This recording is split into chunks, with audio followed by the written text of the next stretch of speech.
Selamünaleyküm, ben Fuat Deri, YouTube kanalıma hepiniz hoş geldiniz. Şu anda Gürcistan'ın Batum şehrindeyim. Sizlere bu videoda elektronik eşyalardan tutun telefon fiyatlarına, market fiyatlarına, yerel pazar ve yerel pazar fiyatlarına her şeyi bu videoda göreceksiniz. Özellikle Gürcistan'a gelmeyi düşünenler için faydalı bir video olacak bu. Gürcistan'a gelmeden önce bilmeniz gerekenleri anlatacağım sizlere.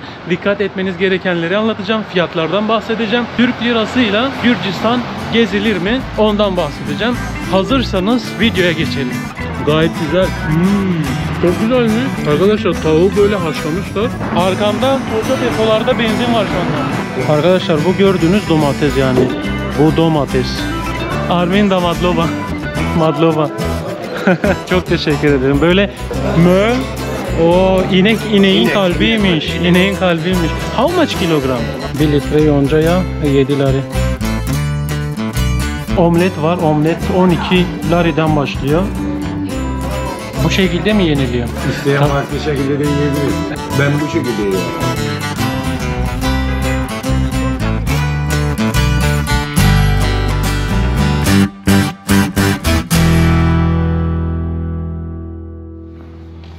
Arkadaşlar Gürcistan'da kahvaltı kültürü yok. Hamur işi var böyle. Tavuklu bir şey aldık böyle börek gibi. Tavukluymuş bu. Bir de bu da peynirli.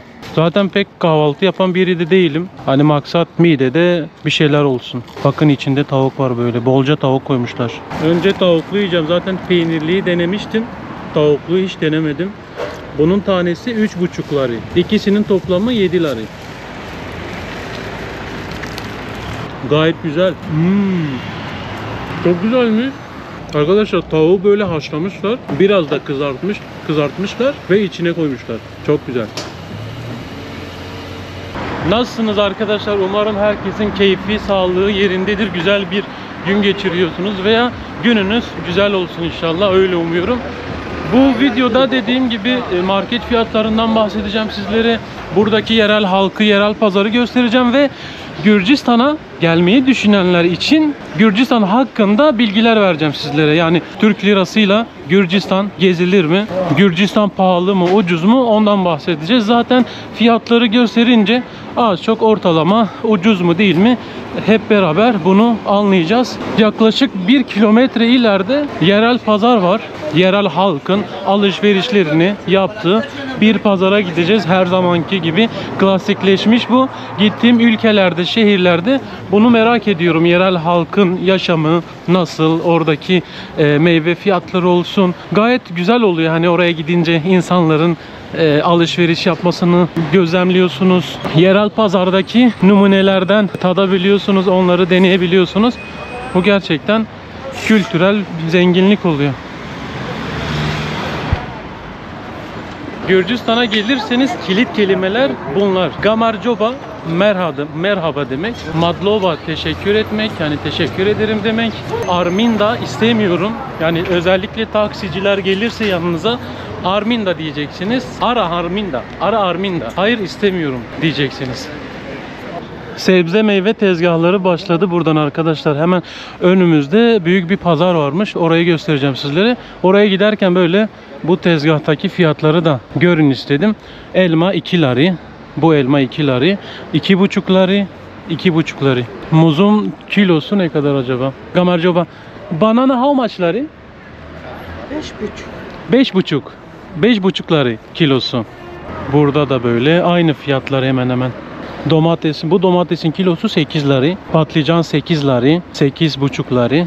Böyle fiyatlar değişiyor. Lari 12,5'tan, yani düz hesaplamak istiyorsanız da 13 liradan hesaplayabilirsiniz. Yani 8 çarpı 13, 2 çarpı 13.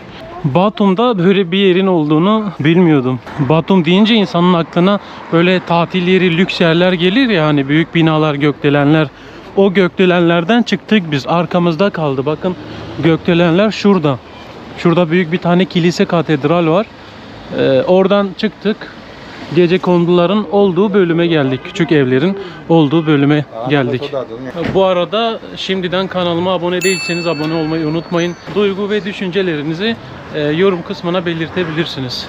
Şu an üstümüzden teleferik geçiyor arkadaşlar. Bu teleferikler nereden başlıyorsa Batum'un şehrini teleferikle de gezebiliyorsunuz yukarıdan. Ama nereden başladığını bilmiyorum. Kömür treni olabilir bu. Bence mazot taşı. Yakıt. Kirli altında taşı. Bu yakıt treni olabilir arkadaşlar. Şu anda yer titriyor. Oo, bayağı büyükmüş. Kamarcoba. Yakıt taşıyormuş, evet. Arkamda koca depolarda benzin var şu anda. Tonlarca benzin taşıyor. Evet, sonunda pazara geldik. İstediğimiz yere geldik arkadaşlar. Burası Batum'un lokal yerel pazarı.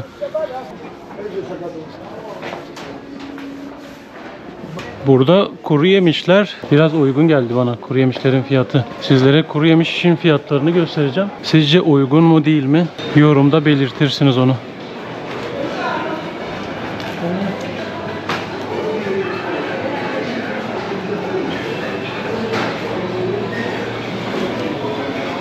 Bakın pazar rengarenk ya. Buraya girdiğinizde bu sebze meyvelerin renginden tutun etlerin rengine.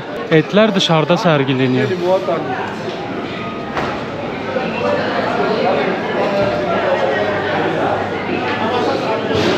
Bakın böyle etler dışarıda sergileniyor.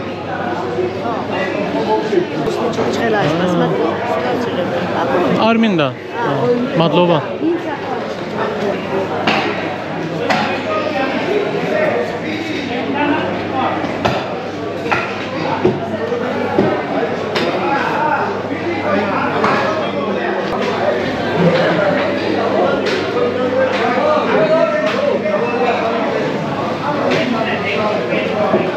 Arkadaşlar etin kilosunu ben diğer videolarda, önceki videolarda sormuştum. Kilosu o 25-30 lari arasında değişiyordu. Etin kilosu. Tavuklar daha ucuz. Tavuklar 8 lari, 10 lari. Burada aradığınız her şeyi bulabilirsiniz. Sebze meyvelerden tutun şifalı otlara, bitkilere, baharat çeşitlerine her şeyi bulabileceğiniz bir yerel pazar. Bakın bitki çayları, şifalı otlar var burada. Burada da baharat çeşitleri var. Ve baharat çeşitliliği çok fazla. Kamarcoba. Bakın baharat çeşitli kokusu geliyor. Kokusu çok güzel. Buraya girdikten sonra böyle o koku, baharat kokusu direkt içinize siniyor. Çok güzel, hoş bir koku. Burada da kurutulmuş meyveler var. Cevizli sucuklar çok var burada. Çok meşhur burada. Her yerde cevizli sucuk var böyle. Gamarcoba. Arminda Madlova. Arminda. Madlova.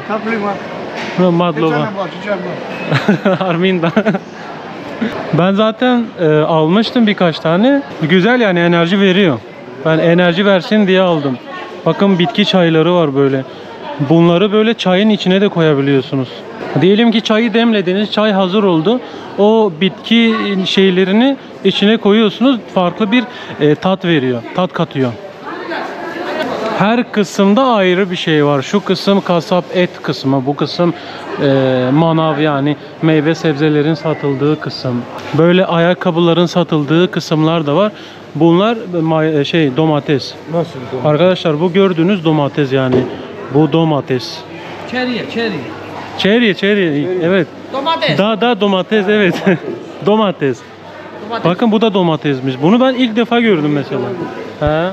Ben şunu da yıkamadım. Ben de bunu. Şunu Domates. Domates hepsi. İlk defa görüyorum. Şunu ben yıkamadım. Bu sanki Sanki şey gibi mi böyle süs. Orijinal fake gibi. Evet. Evet. Madloba abi. Buradaki ürünlerin yani neredeyse tamamı taze arkadaşlar.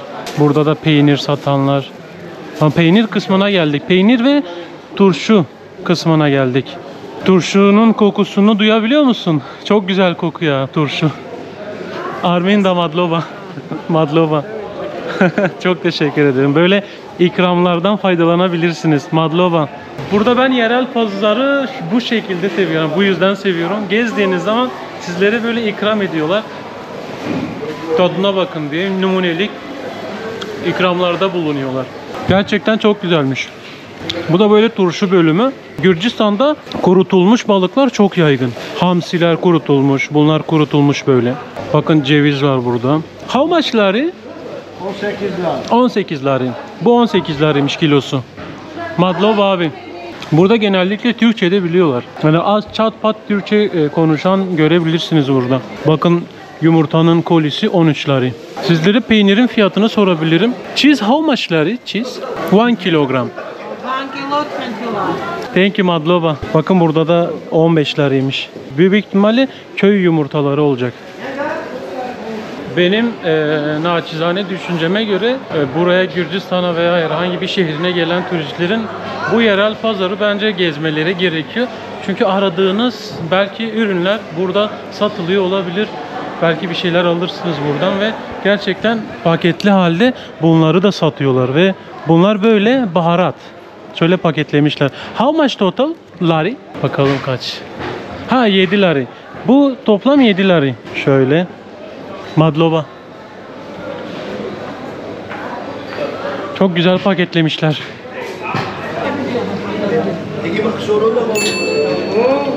Bunlar domuz bacağı. Bunlar şey mi? Bu böbrek mi? Ha, o bu Karaciğer. karaciğer. Kalp. Kalp. Beef kalp. Guli. Mö. O ineğin İnek, kalbiymiş. inek. İneğin kalbiymiş. How much kilogram? 12 lira. 12 lari. Bu 12 lariymiş kilosu. Bu Bu 10 lira. 10. 10 lari bu kilosu. Madlob abi. Argat. Bakın böyle. Bence çok temiz. Çok güzel. Hijyenik. Bakın. O domuz sucuğu. Domuz etinden yapılmış o sucuk. Gamarcoba. Bakın etler böyle sergileniyor. Bu da domuz kafası. Dolaplar büyük bir ihtimalle çalışmıyor çünkü hava hafif böyle bir soğukluk var. Hava zaten soğuk olduğundan dolayı dolapların ağızları böyle açık kalıyor ve etler dışarıda sergileniyor. Arkadaşlar bu gördüğünüz bal doğal balmış. Natural dedi bana bilmiyorum ama kilosu da 35 liraymış. Böyle. Ürünleri gerçekten çok güzelmiş. Hediyelik eşyalar da satın alabilirsiniz. Bu ne kadar güzelmiş ya. Baksana. Ne kadarmış bu acaba? Şunu bir soracağım ya. Gamarcoba. How much lari? This 18. Family. 18. 18 lari. 18. Yes. 2 tane. Yes. 2 tane 18 yani. 2 maybe. 1 no. 2? 2 okay. How much lari? 30 larıymış. Yani bunun ikisi 30 lari arkadaşlar böyle. Tek satılmıyormuş. Mesela çift satılıyor böyle. Çok yoruldum. Yani her yarım saatte bir oturmaya başladım ben. Daha önce böyle değildi. İlerledikçe daha da kötü oluyor. Çok yürüyemiyorum. En fazla yarım saat yürüyebiliyorum. Bu arada arkadaşlar Gürcistan'a gelmeyi düşünenler daha önce Gürcistan'a geldiğinizde kapıda gümrükte direkt harç yatırıyordunuz, çıkıyordunuz ülkeden ama şimdi sistem değişti sanırım, öyle bir duyum aldım. Tam emin değilim bu konuda. Gelmeden önce mobil bankacılık üzerinden vergi kısmına girip TC kimliğinizi girip 720 lira şu anda güncel olarak, ilerleyen zamanlarda değişir mi bilmiyorum fakat şu an 720 lira yatırıyorsunuz. TC kimlik üzerinden veya pasaport üzerinden giriş yapabilirsiniz, bilginize. Daha kimlikle giriş yapılıyor mu, yapılmıyor mu onu bile bilmeyenler var maalesef. Kimlikle giriş yapabileceğiniz bir ülke Gürcistan.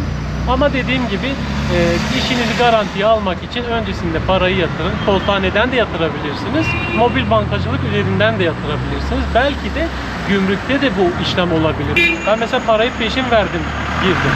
Bilginiz olsun. Ah, belim çok kötü benim.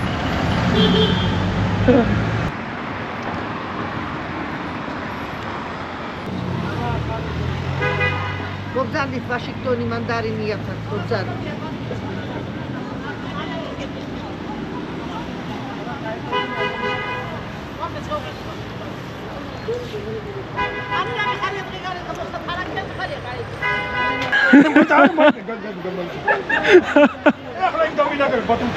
Zom diye bir tane mağazaya girdik. Orada Apple telefonlar, bilgisayarlar, kulaklıklar vesaire çoğu şey vardı. Telefon fiyatlarını gösterdim sizlere. Hemen telefon fiyatları böyle ekranda gösteriyorum. Telefon fiyatları bu şekilde arkadaşlar. Yani iPhone 16 Pro Max, 16 düz var. iPhone Pro var, iPhone 15 Pro, iPhone 15 Pro Max vesaire. Fiyatlar bu şekilde. Türk lirasıyla ne kadara tekabül ettiğini de böyle ekrana belirtiyorum onu da. Evet, fiyatlar böyle. Sizce fiyatlar uygun mu değil mi? Bence fiyatlar gayet uygun. Yani 16 Pro Max yeni çıkmış ve fiyat böyle. Başka bir mağazaya girdim. Şimdi de bilgisayar fiyatlarına baktım sizler için. Çok görüntü alamıyorum yasak olduğundan dolayı. Sadece şöyle fiyatları gösterdim. Laptop fiyatları böyle.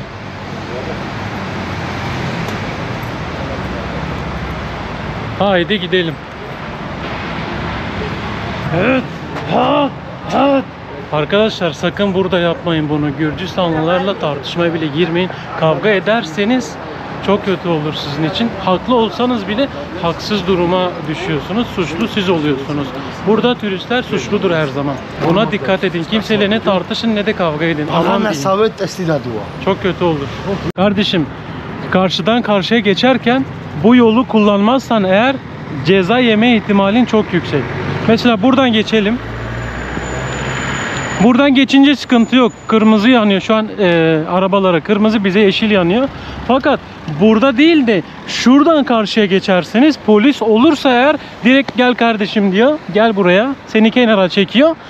Cezai işlem uyguluyor. Yani burada ceza yiyorsunuz. Artık kaçlar ise bilmiyorum. Büyük bir ceza yiyorsunuz. Bilginiz olsun. Çok düşük ihtimal olsa bile buna dikkat etmeniz gerekiyor. Ben böyle duydum. Böyle söylediler bana. Ben de o yüzden yaya yolunu kullanarak karşıya geçiyorum. Ha, buradan geçince sıkıntı yok. Burası çok şey. Yani burası küçük bir cadde. Buradan karşıdan karşıya geçebilirsiniz. Fakat yaya yolu varsa, büyük bir cadde ise yaya yolunu kullanmanızda fayda var. Gürcistan'a geldiğinizde havalimanında veya gümrükten geçtikten sonra sim kartı varsa oralardan sim kartı almayın. Ben havalimanında mesela ilk videomu izleyenler bilir, sim kartı sormuştum. Orada 500-600 liralık bir fiyat çıktı. Fakat Tiflis'e gittim. Tiflis çarşıda sim kartı aldım bir ay boyunca. Bir aylık 40 GB 260 liraya almıştım. Siz de öyle yapabilirsiniz. Sim kartını öyle halledebilirsiniz. Daha ucuza gelir. Bilginiz olsun. Şu anda bir süpermarkete geldim. Sizlere fiyatı göstereceğim hızlı bir şekilde. 1 litre yağın fiyatı 6.75 lari. 1 litre yonca yağ 7 lari. Makarna 4 lari. 4.15 lari, 4.15 lari. Hızlı bir şekilde geçeceğim. Siz ekranı durdurabilirsiniz. Nesquik 4 lari. Şöyle meyve suları var. 3.5 lari. Fanta 3.60 lari. 1.65 lari. 1.70 lari. Kapiler var böyle 2.35 lari. Sosislerin fiyatı 4.5 lari. 5.95 lari. Sucuk var 4.4 lari. Ekmeklerin fiyatı 1.20 lari. 1.60 lari. 3.35 lari. 32'lik tuvalet kağıtları 30 lariymiş. 32 tane varmış. Kat kat ne kadar? Tanesi 2 lari. 26 liraya tekabül ediyor. Burada böyle soslar var. Domates sosu böyle. 2.19 lari. Tavuğun tanesi 9.49 lari. Bu yumurtanın kolisi 8.5 lari. 8.59 lari. Temizlik ürünlerini göstereyim sizlere. 5 lari, 5 lari.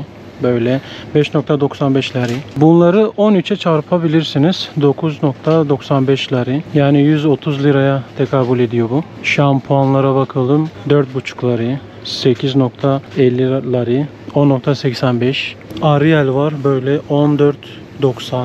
10.99. 10.99. Deodorantlar 7.50 lari.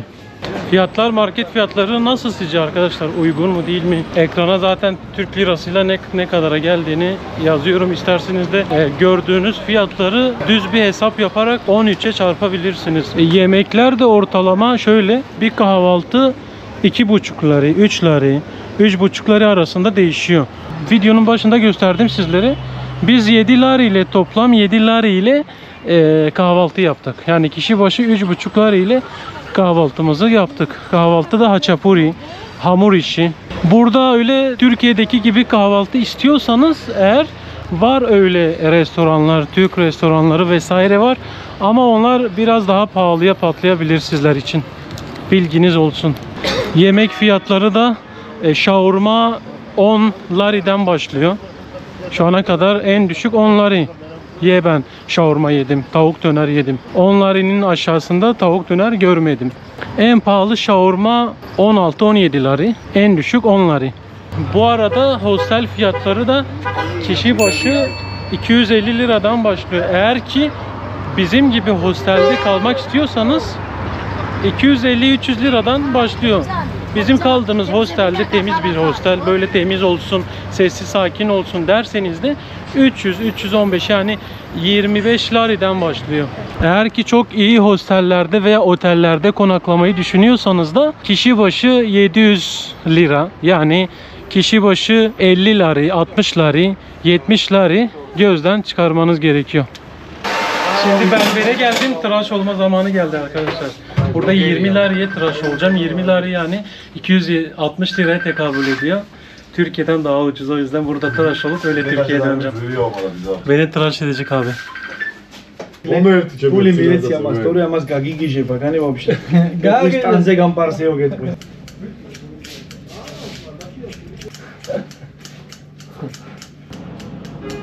Ben de çalışıyorum.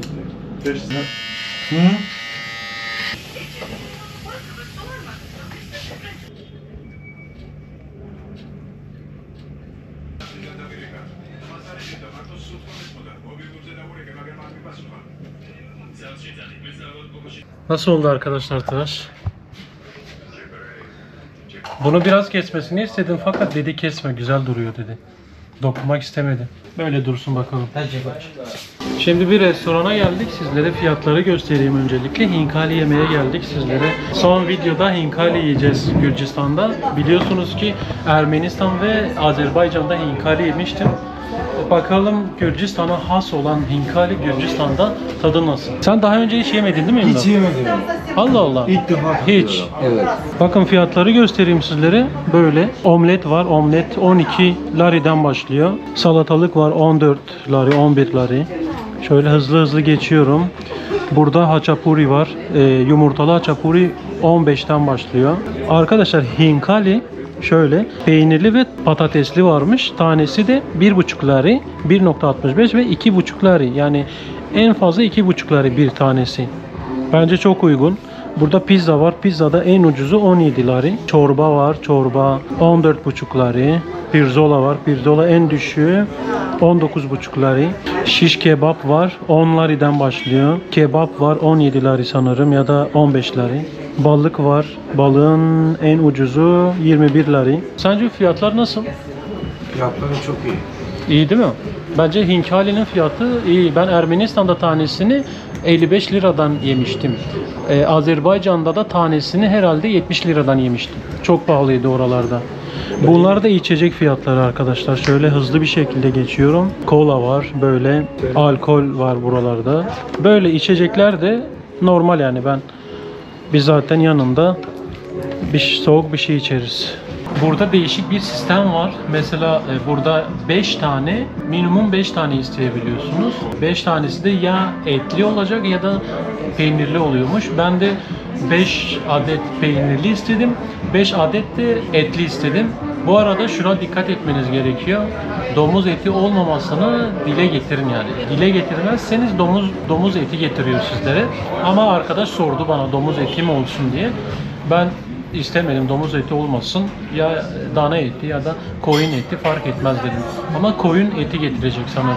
350 lira bir fiyat gelecek bize toplamda. 2 kişilik yemek yiyoruz böyle bir mekanda. Toplamda 350 lira ödeyeceğiz. Nasıl? Yani bilmiyorum açıkçası. Hiç yemedim. Bir yemeği Ama herhangi bir mekanda da bir şey yediğin zaman çok pahalı oluyor ama Türkiye'ye göre iyi ama şimdi yemem lazım. Doyurucu mu değil mi tam olarak bilmediğim için. bir de yeme şekli var bunun. Özellikle merak ediyorum nasıl yiyeceğini, çok merak ediyorum. Göstermeyeceğim sana. Nasıl? Arkadaşlar İmdat'a hiç göstermeyeceğim nasıl yenildiğini. Ben bir bakayım nasıl yiyecek İmdat. Nasıl Normal direkt yapalım. alacağım. Bakacağım işte, bakacağım. Ne yapacağım? Ben de ilk yediğimde biraz değişik yemiştim Evet, çünkü. çatallı bıçak falan. Bilmiyorum. Söylemeyeceğim onu. şey var. Sen kendin bak icabına. Hinkaliler geldi arkadaşlar. 5'er tane istedik. Hangisi peynirli, hangisi etli bilmiyoruz şu anda. İmdat deneyecek. Vallahi bir tanesini al. Buradan bir tane al mesela. Bu herhalde peynirli olması gerekiyor. Öyle görünüyor.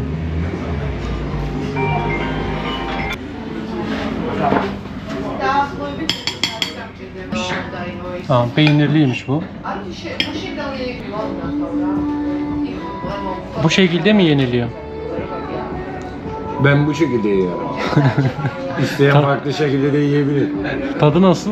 Şey gibi aynı. Neye benziyor? Bizim orada şey ne diyorlardı ya? Gözleme mi? Gözleme var ya. Gözleme. Gözlemenin böyle tam yağlı. Aynen. Gözlemenin mesela şeyi biraz daha hamuru kalın olanı var ya. Evet. Aynı onun gibi. Gözleme gibi yani. Herhangi bir şey yok. Tadı da gözleme gibi aynı. O kadar da şey değil yani. Değişik yani. Değişik olduğu için zaten biz bu şekilde yemeye çalışıyoruz. Arkadaşlar İmdat 7 denedi. Nasıl yenildiğini gösterdi bizlere. Ben de sizlere nasıl yenileceğini göstereceğim. Hinkali. Ben de daha önce Ermenistan'da ilk yediğimde nasıl yenildiğini bilmiyordum. Şimdi deneyeceğim. Bakalım nasıl yeniliyor. İyice suyu buraya gelecek. Bir ısırık aldım ve suyunu içtim. Ondan sonra şöyle hop hop yiyorsunuz. Sosundan da şöyle alabilir, şöyle sürebilirsiniz. Şu şekil. Etrafından böyle nazikçe, kibarca ısırıklar alıyorsunuz. En son dayanamadınız mı? Çok mu güzel geldi? Bunu yemiyorsunuz. Ben bunu yemiştim Ermenistan'da, Hatay'da. Bunu yemiyorsunuz. Bu öyle doyurucu bir yemek değil fakat peynirlisini çok sevdim. İmdat da peynirli olanı çok sevdi. Et olanı sevmedim. Yok, Etli. et olanı sevmedim. Etli ben de çok sevmedim fakat çok yoğun peynir koymuşlar içine. Kaşar kıvamına gelmiş. Dehşet güzeldi. Çok beğendim. Ve şunu da söyleyeyim sizlere arkadaşlar. Buraya gelirseniz sakın ola taksicilerin yanına gidip de taksi kullanmayın. Uygulama var. Yandex.Go veya Bolt uygulaması var. Onu telefonunuza indirin. Zaten sim kartı aldıktan sonra her şeyi kullanabilirsiniz. Onu telefona indirin. Oradan taksi çağırabilirsiniz. Hatta ben size göstereyim. Hani taksi nasıl çağrılıyor. Bakın şimdi uygulamaya giriyorum. Buradan hemen konumumu belirledi. Daha önce gitmiştim bir yere. Şunu ben bir bitireyim. Heh. Şimdi nereye gitmemi söylüyor. Ben bir yeri seçeceğim. Burayı seçiyorum. 5 lari. Bakın 5 lari yazıyor. Benim gideceğim yer. Yaklaşık buradan kaç kilometre? Yaklaşık bir 6-7 kilometre var. Çok uzak bir yere götürüyor taksi. 5 lariye. Gerçekten çok uyguna götürüyor. Şimdi normal uygulama dışından bir taksiciye sorsam ne kadara götürecek diye 15 lariden açar herhalde diye düşünüyorum. En az 15 lari der. O yüzden uygulama kullanın. Uygulama kullanın ki kazıklanmayın. Benim Tiflis'teki ilk videomu izleyenler bilir. Orada hatta sizlere göstermiştim, denemiştim. Bir taksicinin yanına gittik. Ne kadara götüreceğini sorduk kendisine. Uygulamadan baktık. Gerçekten çok fark vardı. Uygulamadan 4 lariye götürüyordu. Taksici bize 15 lari dedi. Bu arada buradaki hırsızlık olaylarına dikkat edin. Çok hırsız varmış burada. Neden çok hırsız var? Neden çok sıkıntılı bir yer? Kapkaççı olayları, gasp olayları çok oluyormuş. Türkiye'den suç işleyip de Gürcistan'a, Batum'a kaçan çok insan varmış. O sebepten dolayı burada suçlu çokmuş Batum'da. Ona dikkat etmeniz gerekiyor. Şu anda bir kalabalığın ortasından geçiyoruz. Herhalde bir cenaze merasimi olacak.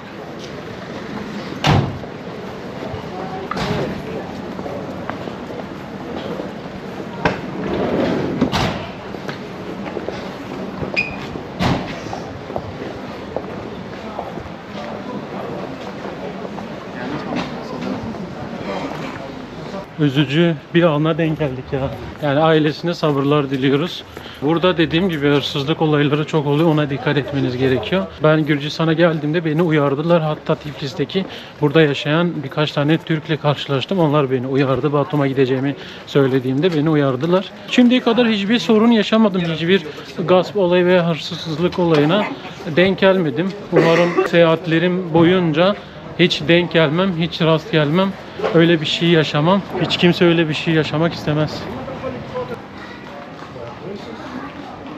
Gürcistan'da İngilizce bilmeniz pek işe yarayacağını zannetmiyorum. Çünkü taksiciler olsun, halk olsun geneli İngilizce bilmiyor. 100 insandan belki 5'i bilir İngilizce. 95'i İngilizce bilmiyor. En çok Rusça, Gürcüce ve az da olsa Türkçe bilen çok burada. Hani Türkçe bilen, çünkü Batum ve Türkiye arasında ticaret ilişkileri çok oluyor. Buraya çalışmaya gelen Türkler çok, burada yaşayan Türkler çok. Şu anda bulunduğumuz mahalle Türk mahallesi olarak da geçebilir. Çünkü bu civarlarda Türk mahallesi varmış. Tam olarak nerede olduğunu bilmiyorum. Ben hatta Türk restoranı falan var. Ne bileyim, tavuk döner satan Türk tavuk dönerciler var. Onları zaten gördünüz. Dediğim gibi İngilizce çok işe yaramıyor. Rusça ve Gürcüce işe yarıyor. Ve az çok Türkçe de bilen var ya. Bugün mesela Türkçe konuşarak bazı şeyleri sordum, bazı şeyleri hallettim.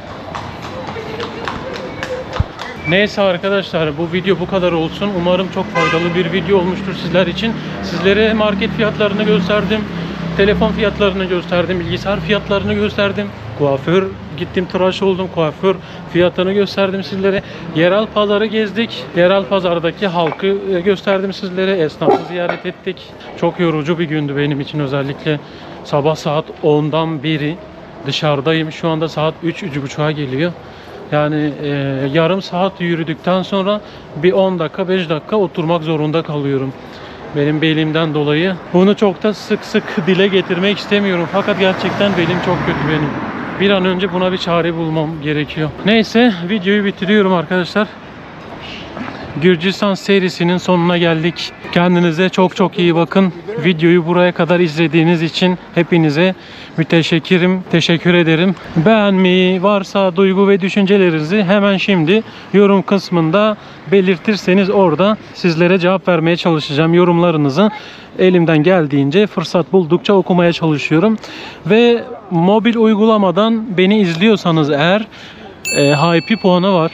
Yorum kısmında sola kaydırdığınızda HP puanı var. Oradan bana HP puanı verebilirsiniz. Tamamen ücretsiz, beğeni tuşuna basıyormuşsunuz gibi. Bir sonraki ülkede görüşmek dileğiyle, bir sonraki videoda görüşmek dileğiyle. Kendinize çok çok iyi bakın.